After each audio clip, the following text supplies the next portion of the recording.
My name is Scott Kisner. I'm the superintendent of Stafford County Public Schools.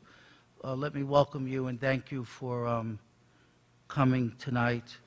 I know this is a very important decision that impacts all of you in this room, and I know the school board greatly appreciates that you'll be providing them comments tonight as they deliberate on an important decision that hopefully will have an outcome that will benefit the entire Stafford community. I'd like to recognize the school board members and member of the Board of Supervisors that are here. Ms. Patricia Healy, who's the school board chair, Ms. Holly Hazard, Ms. Irene Egan, she'll be coming in, Ms. Jamie Decatur. Oh, she's here. Not only she's coming in, she's here.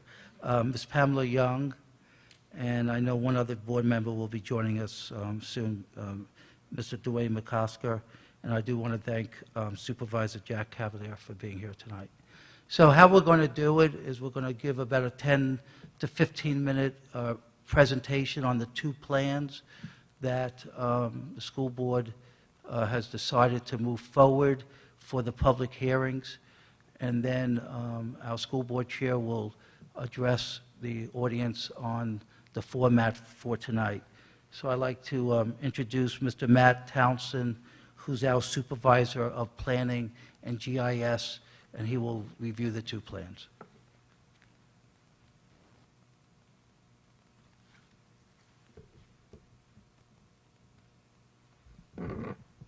Good evening.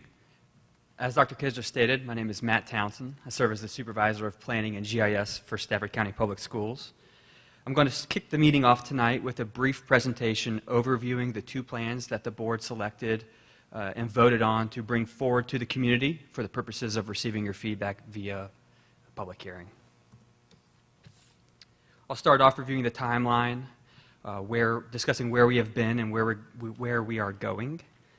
And then I will review plans E21 and E22.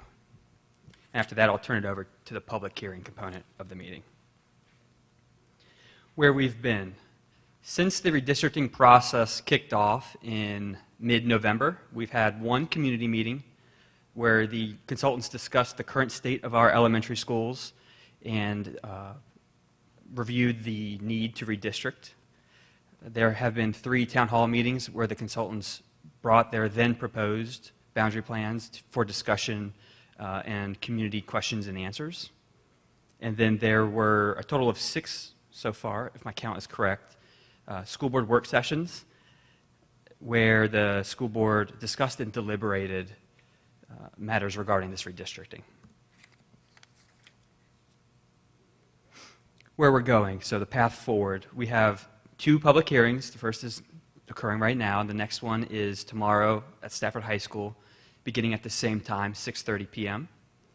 There is a scheduled work session next Thursday, March 21st, beginning at 6 o'clock in the Professional Development Center in the Central Office Complex, room 14. And at the March 26th school board meeting, the school board is scheduled to vote on a boundary plan to take effect for the 2019-2020 school year. I'm going to briefly review Plan E21 and touch on some areas that are being proposed for reassignment. I just want to stress that this is just an overview. It is not an exhaustive look at these two plans. Just for the sake of brevity, so we can move on to the public comment section.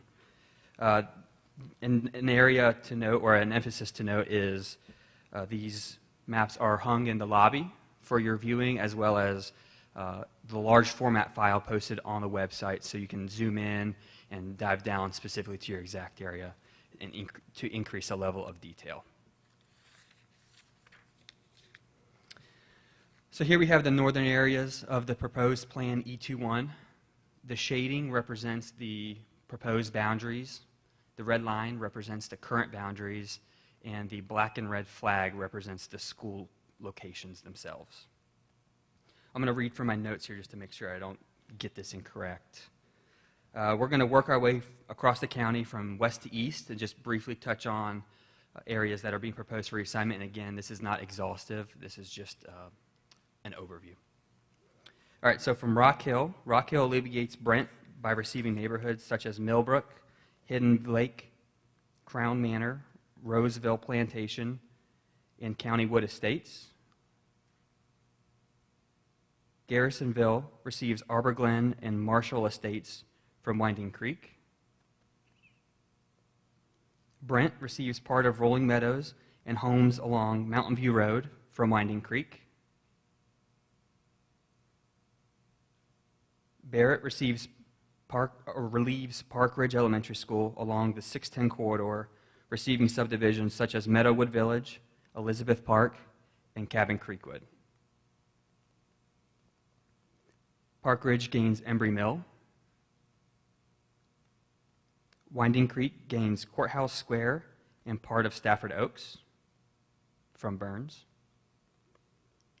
Burns receives Carriage Point, Villages of Aquia, and Forest and Woods. Hampton Oaks receives an additional piece of the Hampton Oaks neighborhood in Aquia Harbor. Moncure receives Foxwood Village, Wood Stream, Potomac Hills, Port Aquia, Hills of Aquia, Aquia Town Center Apartments, Lakewood Apartments, Holly Mead, Arbor Grove Apartments, Spring Hill Townhouses, and Courts at Stafford. And those are all pretty much right along this area right here. Widewater and Stafford Elementary Schools do not gain areas. For the southern areas, we'll work our way from east to west, starting at Grafton Village. Grafton Village gains areas along Brook Road, south of the Andrew Chapel intersection, including Bexley Manor and Mount Hope Estates, as well as Potomac Run Farm. Ferry Farm gains Kendallwood East, Kendallwood Estates, Little Falls Village, Holly Ridge, Brookfield Hills, and Towering Oak Estates in this area. Falmouth gains Sunnyside, which is here, as well as the villages at England Run, and England Run townhouses in this area. Rocky Run gains the townhomes of England Run North and England Run Apartments, right there and right there. And lastly, Hartwood gains England Run North, located there.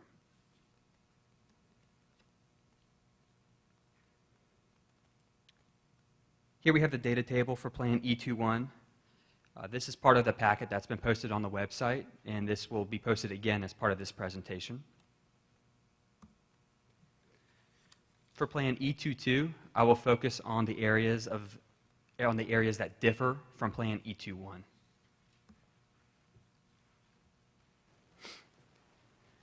The pink highlighted area in this map shows the proposed Hampton Oaks Elementary School in Plan E22 that was proposed for Moncure in Plan E21.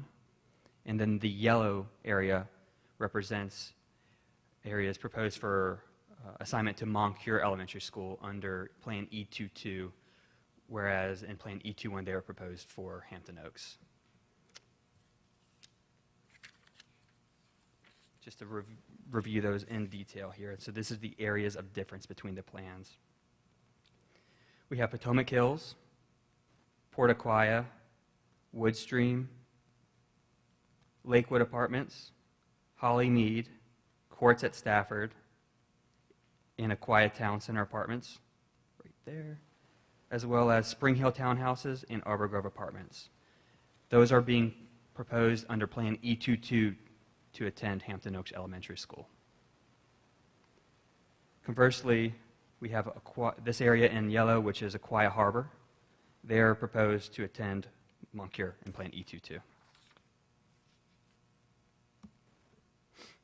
Here's a look at the northern part as a whole of Plan E22, the same as Plan E21, except for the areas that we discussed on the last slide. And again, the same areas in the south, or the same assignments in the south as E21 proposed.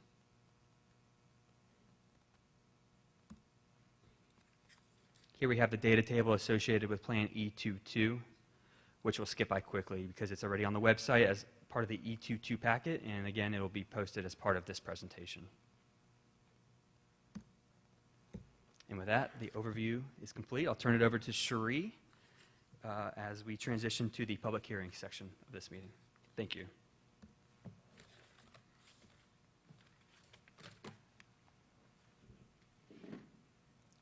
Yes, school board members, if you go ahead and take a seat. Good evening. My name is Cherie Johnson. I'm the Director of Strategic Communication and Community Engagement. At this time, we're going to move into the public comment section. So if you are interested in speaking, if you would please make your way up to either microphone. We have 2 microphones up front, and please begin to make a line. Make sure that you fill out the card. Many of you may have picked up a card at the front, an index card. It has your name and address on it. We have 2 members of the communication team that'll be up front with manila envelopes to take those cards from you, if you would. So if you'll begin to make your way and make a line, and we'll begin. And I'm going to turn it over to Ms. Healy right now to go over the rules of the public hearing. Ms. Healy.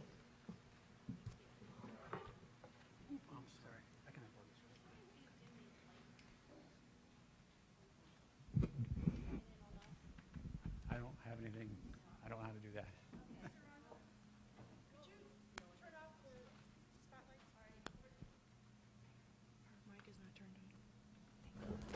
For those of you who are familiar with our meetings, we have a little blurb that we read before public comment, so this isn't necessarily aimed at this hearing. It's something that we read every time we have speakers.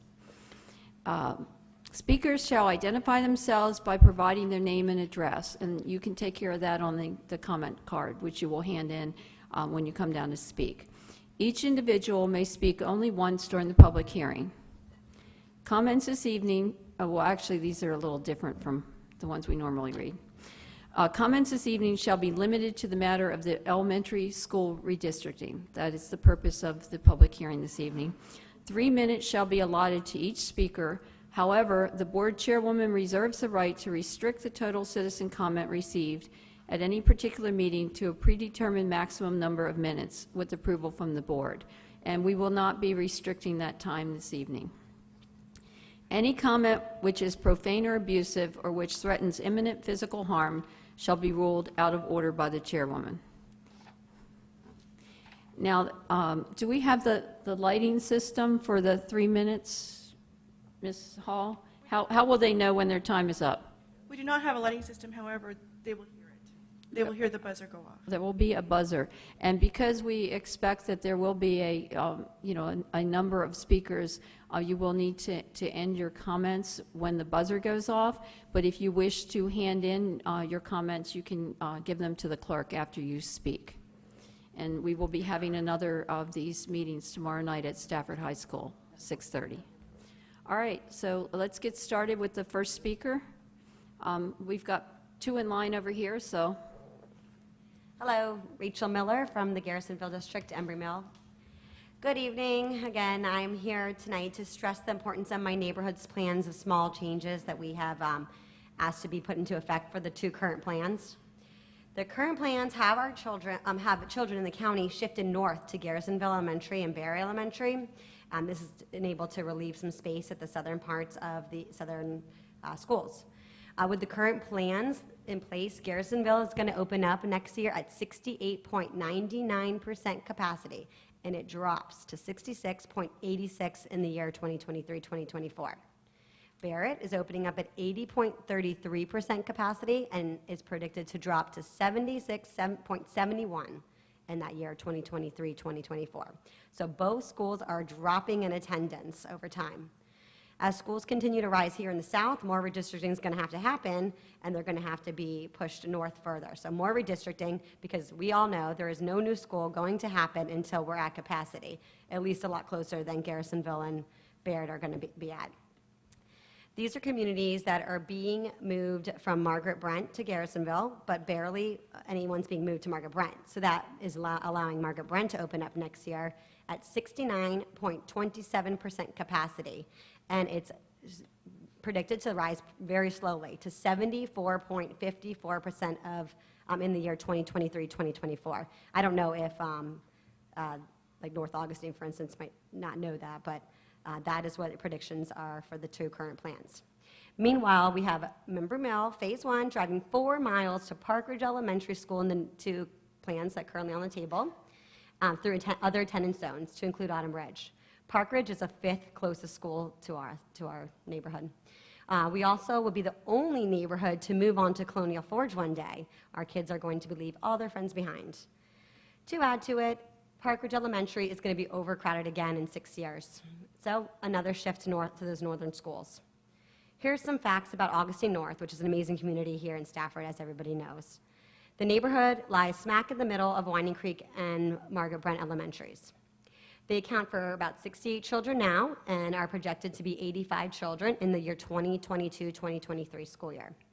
They're currently also zoned for Rodney Thompson Middle School and Colonial Forge High School. Here are some facts about Margaret Brent Elementary, an amazing school here in Stafford. Margaret Brent is going to need some students if we're going to level out some capacity. They're also top rated on greatschools.org, and any neighborhood would really be lucky to be there. Margaret Brent also feeds into Rodney Thompson Middle School, where Augustine North is zoned anyways. I have full faith that Augustine North community and their representative and all the representatives care about this county as a whole, as I do. I trust that they want the best. What I'm proposing is what's the best for the county as a whole, and the numbers and facts back of it. Please consider these tweaks, please.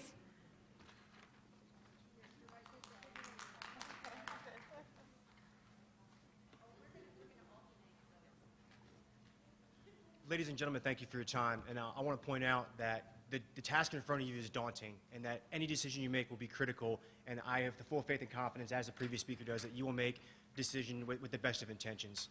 My issue lies in both plans affect my children the same. They both attend Margaret Brent Elementary School currently. And to no fault of their own, by virtue of being active duty military, they're in 4th grade and kindergarten, and they've each seen 3 different schools. And that's just not the continuity we wanted. As I'm coming close to retirement here in Stafford, where I'm moving, Countrywood Estates has been a neighborhood for a very long time, and I understand that redistricting is necessary, but where both plans currently lie is the corner of Rosedale and Greenfield Roads, where the plans currently split. So my children will go to Rock Hill Elementary School, and the kids right next to us, 50 yards away, will remain in Margaret Brent. So I understand that when we redistrict, main thoroughfares, main roads, secondary roads, can be easy ways to, segment districts. But when we talk like going into each individual neighborhoods, nothing as crazy as Embry Mill, as large as that neighborhood is, something as small as Countrywood Estates, we're being bisected. And the entire neighborhood, which maybe have 40 kids K through 12, so there's not a substantial need to move them. I just want to implore you all to take a look at those smaller circumstances and potentially have some type of waiver process or exemptions, if you will, for unique situations like mine for the future. Thank you. Steve Stevenson. Steve Stevenson, 113 Greenfield Road. Thank you.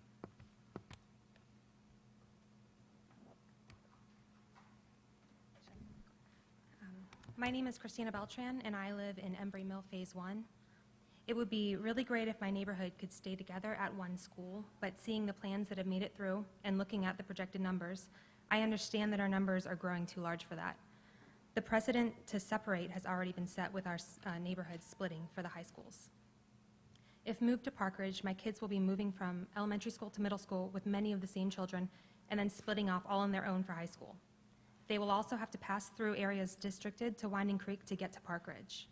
There are 4 other elementary schools that are closer to us.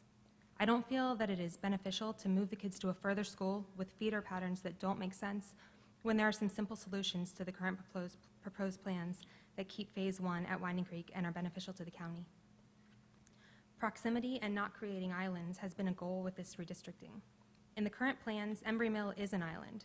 The bit of area shown on the map connecting us with the rest of Park Ridge doesn't contain any actual roadways. Autumn Ridge is closer to Park Ridge than we are, and putting Autumn Ridge and Embry Mill Phase 2 at Park Ridge and Embry Mill Phase 1 at Winding Creek makes sense for proximity, gets rid of that island, and lowers the amount of capacity filled at Park Ridge. Another goal has been to utilize the schools that are under capacity. Going over maps and numbers repeatedly has made me increasingly aware that we are not making use of some of the under capacity schools in our county. Margaret Brent is a great school that is well under capacity with the current plans. Augustine North is less than 2 miles from Margaret Brent, and putting them at Margaret Brent makes good use of the space available and alleviates some of the overcrowding at Winding Creek. If it's true that a new elementary school will not be considered until the existing schools in our county are filled to capacity, then we should be doing all we can to actually make use of the schools that are under capacity. With the solutions that we provided the board, Winding Creek, Park Ridge, and Margaret Brent will be more balanced so that we can avoid moving students again 5 years from now due to the same issue of overcrowding. Our suggestions also support the goals of proximity and continuity. I sincerely hope that you will consider these tweaks not only for the benefit of myself and my neighbors, but for Stafford County as a whole. Thank you.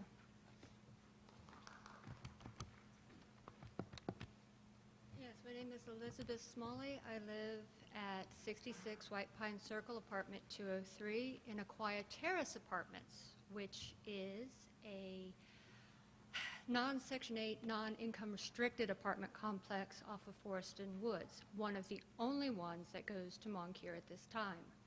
Carriage Point is the one that is directly next to us, but they are all Section 8 or privately owned. One of the concerns that I have with us going to Anthony Burns in both plans is the fact that the children would be bused down Route 1 and through the Courthouse Road HOV construction site. Our children right now are getting home anywhere between 4:30 p.m. and 4:15 as one of the last buses that comes out of Moncure Elementary. Going to Anthony Burns, I have the serious concern that of the 31 plus children that get off at Carriage Point down the road and the 33 to 42 children that live in Aquia Terrace, we are going to be waiting for our children at 5 p.m. to get off the bus. These are also the children that, due to backups on Route 1 from any traffic incident on 95, are already becoming late to school. And on at least one occasion with one incident that has happened on Route 1, they have been bused past a dead body. I would like them to stay with the children because my apartment building backs up directly to the backyard of Aquia Harbor. Those children play with Aquia Harbor. They have gone to Moncure since they were in kindergarten. I have a 5th grader and a 3rd grader. I've already moved once to keep my child at Moncure, but knowing that all these other kids that can't switch to be going to a school that they don't want to go to, even Hampton Oaks would be better for them because it would be closer. Going to Anthony Burns, they would be bused past Stafford Elementary and then go across 95 just to get to Anthony Burns. Going to Hampton Oaks, although they would be a little closer, it just makes it a lot harder for these kids. The other concern I have is that my children are very musically inclined, and looking at Anthony Burns, they do not have a chorus program, they do not have a ukulele club, they do not have a drum group. I have not seen any drama program, nor have I seen a lot of the after-school activities that my children and several others that are in that complex are involved with. One of the other little things that I would like to point out is that at least 3 of the children that are in Carriage Point are the tour ambassadors that have been touring Moncure through the entire building process, and they would not be allowed to go to that school. Those children would already be heartbroken, and they have already made it clear that they would be absolutely heartbroken after seeing the inside of the school and giving their input to the rebuilding of Moncure, that they're going to Anthony Burns.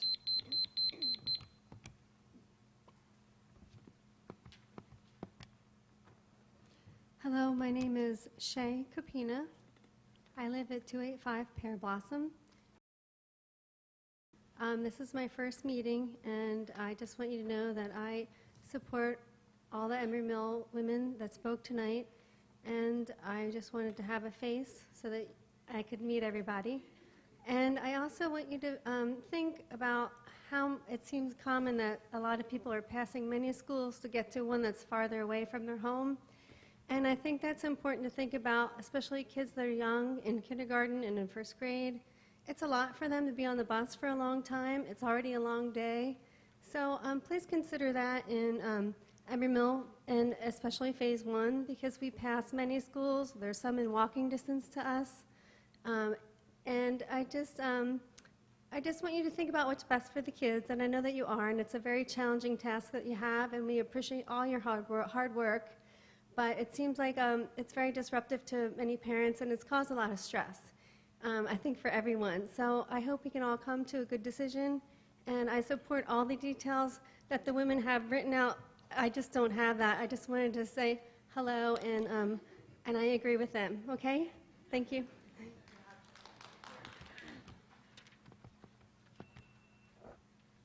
Hi, my name is Rachel Johnson. I live in Eastern View across from the high school. You all know me. I've been advocating for fixing feeder patterns for my children and for making improvements to my kids' school for the past 5 years. These schools are extra important to my husband and myself because we actually attended them ourselves. My husband even had the pleasure of being redistricted from Moncure, then to Garrisonville, and finally to Park Ridge. I'd like to reassure you it didn't screw him up, but actually it probably explains a lot. It's been obvious the board has not intended to address feeder patterns through the middle school fiasco, the high school redistricting last year, and now again through the elementary redistricting. I think things have actually been made worse for a lot of people. What I'm asking is, if not now, then when this is over, make it a priority to address these small groups of kids with very few children who move with them. My kids are one of roughly 16 kids who go from A.G. Wright here to North. I have a friend who wanted to be here but had a sick child whose children are one of roughly 7 that go from Garrisonville to Rodney Thompson. In a growing county, I understand feeder patterns can't be perfect, but they can surely be better. Maybe when looking at the transfer policy, you could add a social hardship clause that allows for children who are part of a feeder pattern below some set number or percentage of children to apply to transfer. It obviously affects every child and family differently, and every situation is unique. This, of course, only works if any middle school on the north end of the county were open to transfers, which they're not. Since they're not, maybe building a larger capacity elementary in Embry Mill, as was planned, and expanding A.G. Wright into Garrisonville could give the north end room to grow and transfers the flexibility to happen. My last thought is to express my frustration for leaving Garrisonville way under capacity. Margaret Brent, Rock Hill, and Garrisonville are walkable to one another. Yet after this redistricting, their free and reduced lunch rates are 20% apart from one school to the other.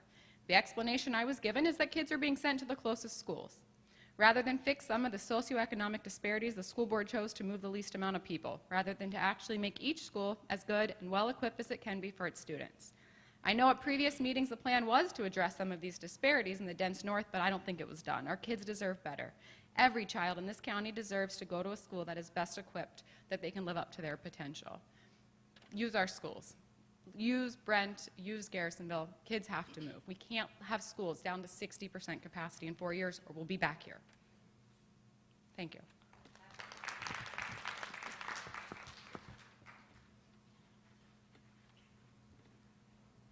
Hi, my name is Shameen Taylor, and I live at 104 Freesia Lane in Embry Mills Phase 1. I'm not going to go over a lot of the stuff that we've sent you in emails as far as the proximity and everything.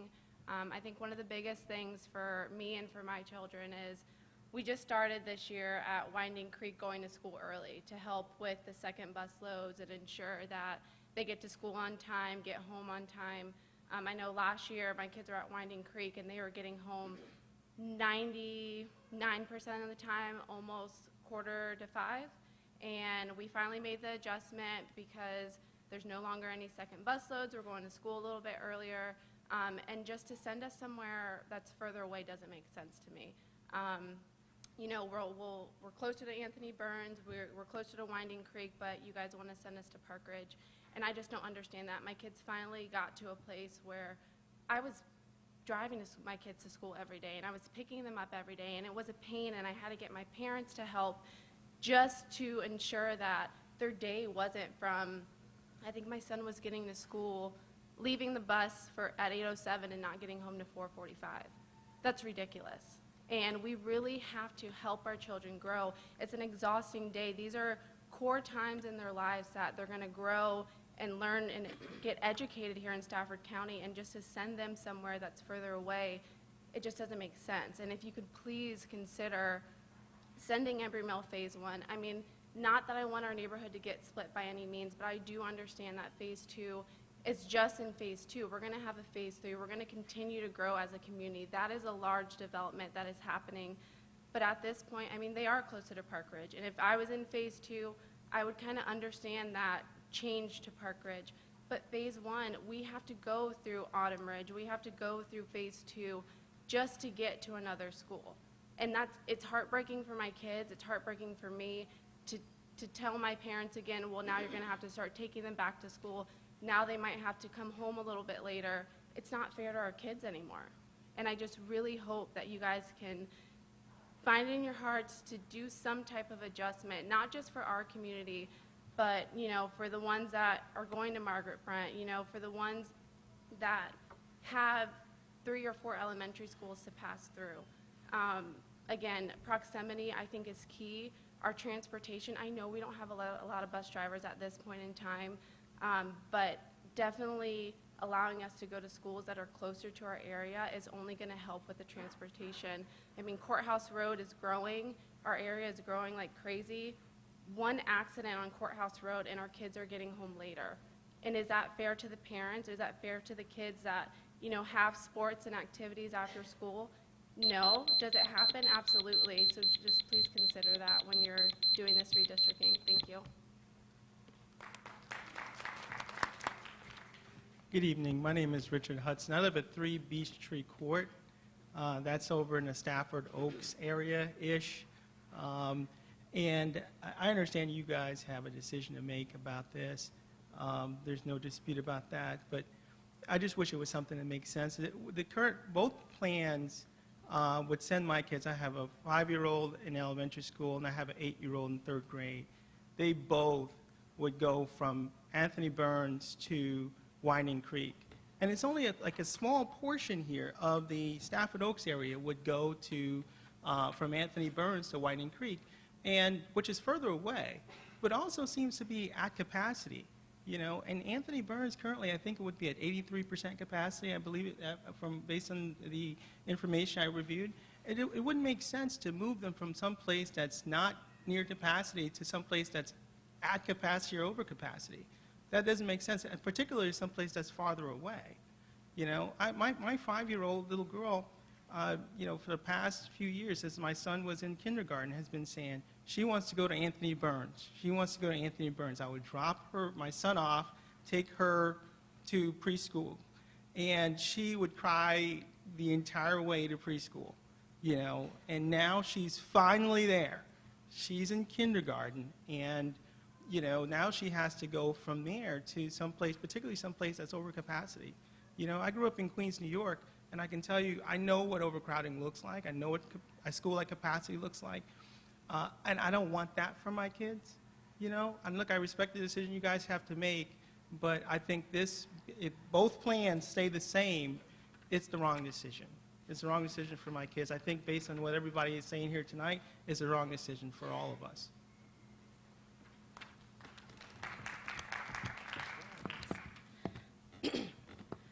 I'm sorry, I'm getting over a cold. I'm Maya Guy from Aquia Harbor, and as a private citizen, I just wanted to come and say that I know this totally sucks for everyone. I want to make everybody happy because all their pleas are so impassioned and everyone loves their kids. I've been here for years. I don't even know what number redistricting this is. I know how hard it is. You guys have listened. You've taken your licks. You have heard me be so critical. I've talked to 6 of you guys up there. And don't agree, do agree, and I just want to thank you for listening, and this is better than it was before, and I don't look forward to the next one, but I think it'll be better. I think you guys are playing nice together a little bit. Last night was a little bit like, but I think you guys are doing much better, and it makes me feel better. Now, as the Stafford County NAACP Education Chair, what I have to say is, we've seen the plans, we are listening to the citizens, to the people who are in our club, and we're reviewing them. We have not made our decision yet, but we really do appreciate the opportunity to be here and to listen to everyone's opinions. And once we have finalized our decision, I will be back. Thank you.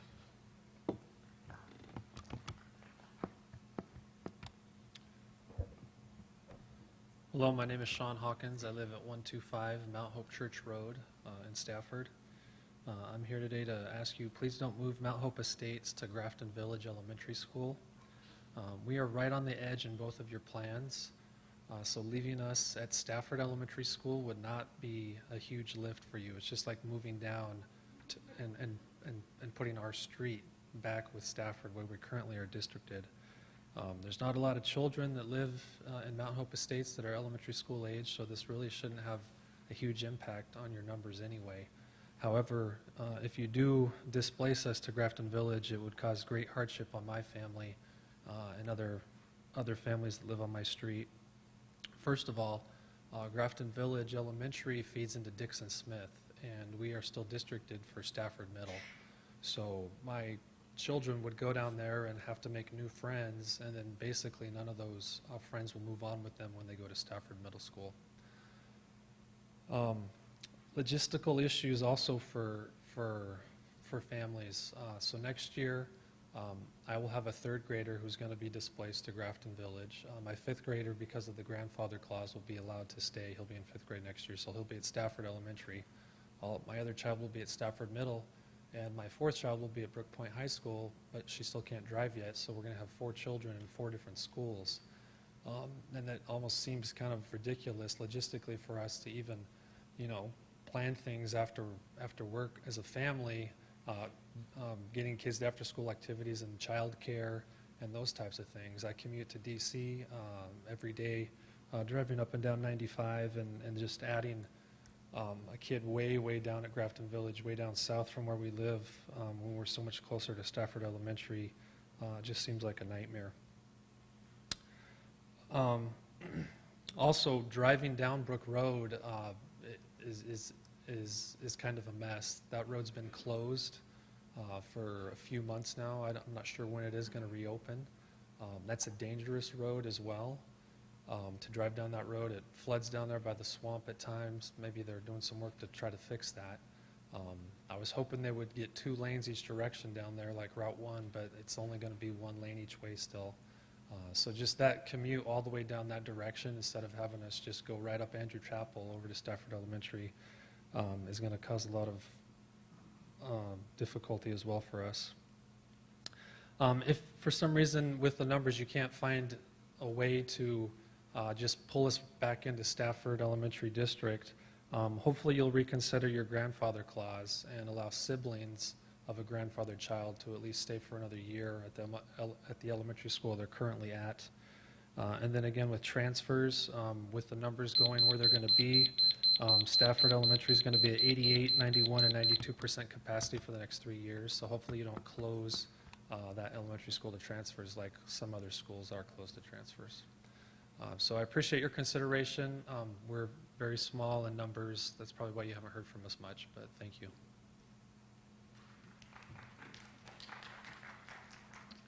Good evening. My name is Sandy Morrison, and I live on Aquia Drive, but I'm actually speaking for the entire northeast corner.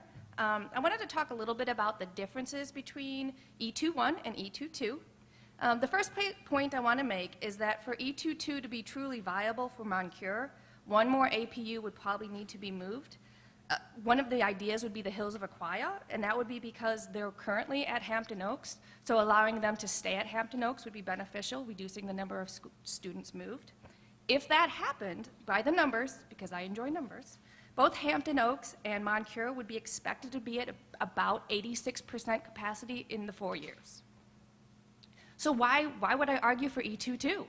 Well, as you have known, maybe because you've heard me talk before, I really value integration because what the research shows how important that is for all students. And if that was to happen, E22 would end up having the disparity between those 2 bordering schools at about 7%. E21 currently would have it at about 30%. That is a huge difference between 2 schools that are touching each other. Similarly, for the minority composition differences, by E21, the difference would be a 36% difference, but with E22, a 4% difference. So we have 2 schools that are right next to each other that would be much more similar in composition, both economically and racially, which again we know is better for students across the board. Other benefits, approximately 800 students who don't have to redistrict. I think that's really important. And some students currently are in APUs that will be redistricted for the 3rd time in 5 years. That means if they were in kindergarten, they are now going to 5th grade in the 3rd school. that's unnecessary and easily remedied. So I recommend that you really take another look at E22 and consider moving Hills of Aquia back to Hampton Oaks. Thank you. Also, I have charts in case you want them.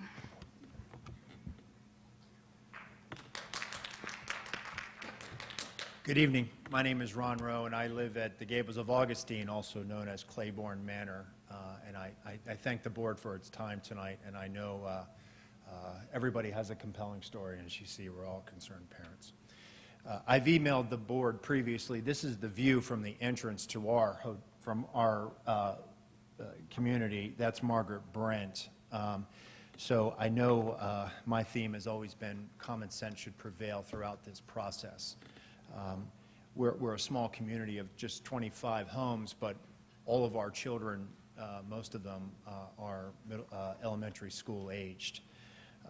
And it just seems a difficult decision for the members, because I know everybody is concerned about driving past the school where they currently attend. In their situation, we are a matter of feet away from the front door of the school.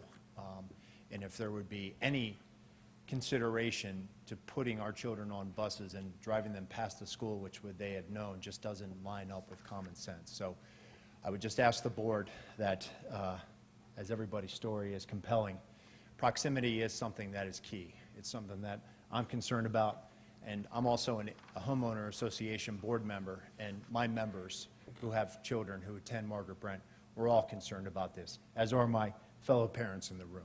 So I thank the board for its consideration on this. Proximity is key, common sense is key, and I don't envy your position right now, having to strike a balance, because it's a difficult decision. Thank you.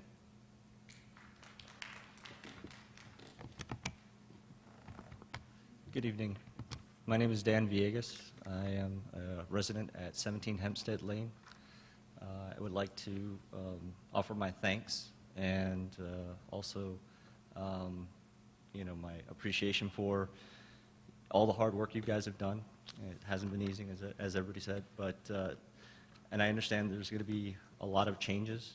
And on behalf of my family and my son, I wanted to take this opportunity just to thank you for keeping our neighborhood to the school that it was originally districted. I know there's been many changes where we've been moved in and out of it. Brent and Garrisonville are both fine schools, and while I'd normally be okay with having my son attend those schools, due to his medical condition, as I've expressed to several of you individually and on email, we were very concerned with my son being at a school that is further away from Stafford Hospital, as well as further away from the teachers and administrators, as well as the nurses that have been fully apprised of his condition.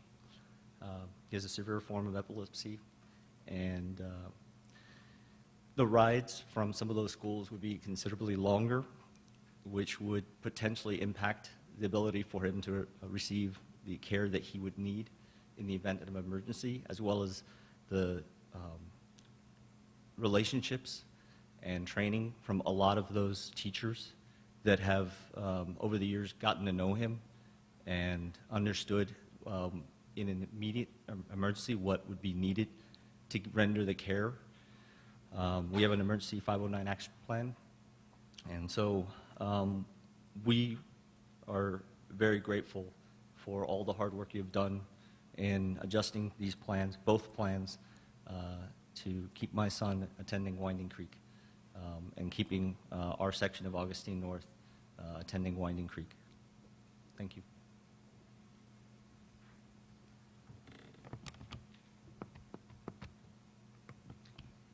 Good evening, Dr. Kisner and School Board. I'm Kelly O'Connor at 1009 Columbus Drive.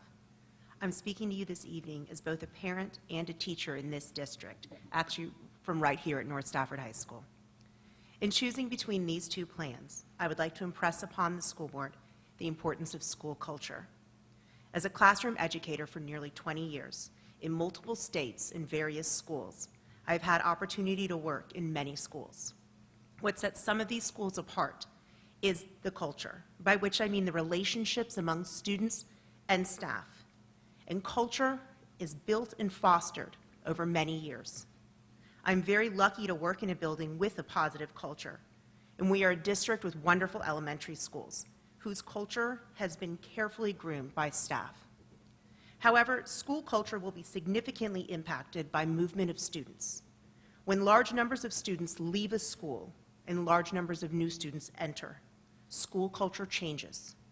While we always welcome new students in our rooms and building, welcoming hundreds of new students is an entirely different task. When new students do not know the layout of a building or who staff members are, typically we can rely on classmates to help them. But when the majority of students are new to the building, the entire student body must be acclimated to the school's culture. In order to regain an appropriate level of trust and comfort that a school has come to know, it will take years. I strongly encourage you to consider the impacts on school culture when you make this decision. Plan E2-2 moves significantly fewer students than Plan E2-1, approximately 800 fewer. Therefore, I believe it is the better choice, and I hope you agree. Thank you.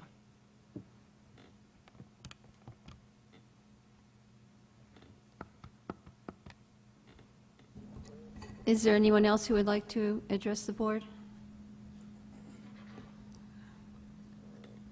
I see one coming forward. If there's anyone else, if you want to line up, we'd appreciate it.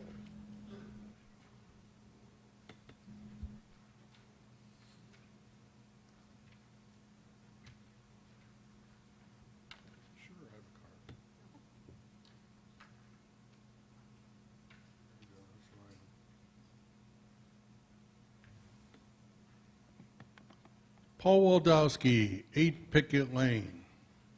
Wow, good to see you again. I saw you yesterday.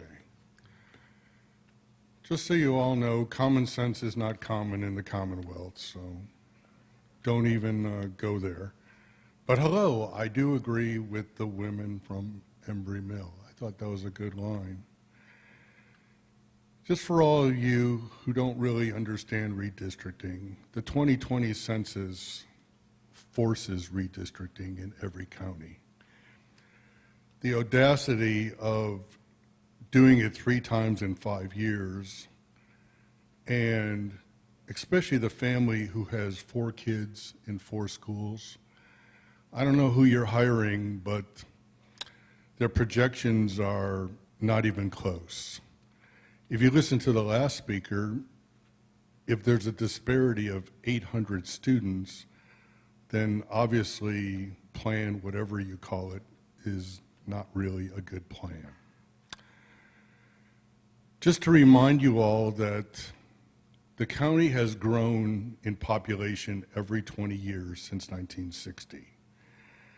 And in 2020, it would have to be 185,000 people, which is not going to happen because there's 55 square miles of Quantico, and that leaves only 225 square miles. Now, if you agreed with me, then one of us would be wrong, because I don't agree with any of your redistricting aspects. I've told you before to hire someone who has an operations research background, who will give you a topology, who knows integer programming, because people are not 1.1 or 1.7. They're all human beings. And then I heard something about the Peter something. Always remember Lady Justice wears a blindfold for 2 reasons: fairness and transparency. She doesn't wear a pirate's patch on the right eye to favor the left. And I know you're all Republicans, so she must wear a pirate's patch on the left eye to favor you all on the right. And I wish some of you goodwill in 2019, because remember, Election Day is 237 days away. Remember the email I sent you this morning? Have a good day.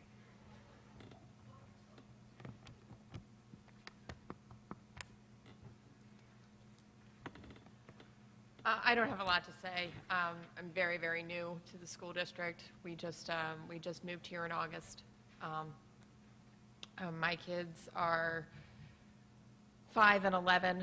Right now they're at Moncure and Shirleyheim. It's a shame that we started my daughter we just picked her up from Buffalo, New York and moved here, and it's a shame that as soon as she gets into a school, there's the possibility that she has to do it all again. But that's kind of my problem, not your problem. You didn't know me then.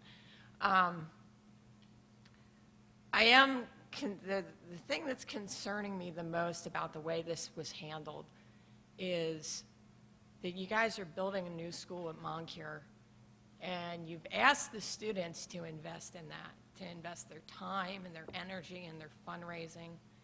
And I see the stuff come home with my daughter about that, and you're going to pick her up and throw her in Hampton Oaks. You asked her to get excited about this, and you're going to pick her up and move her. And that, if you were going to do that, you shouldn't have asked the kids to participate. That's not the way it should have been done. Could you please give us your name and address? Thank you. Yes. Nicole Walmsley. I'm at 1002 Richmond Drive.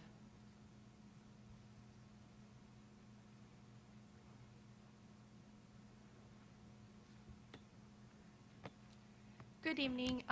Thank you for this opportunity. My name is Johanna Bargenholtz. I live on 37 Allegheny Drive. I'm from the neighborhood named Woodstream. And in one of your plans, the one named E22, I believe, we are in Little Island. And we have currently been an island for a few years, and I would strongly ask you to please reconsider that. We have been an island for a long time, and we really don't want to be an island again. So thank you for tonight.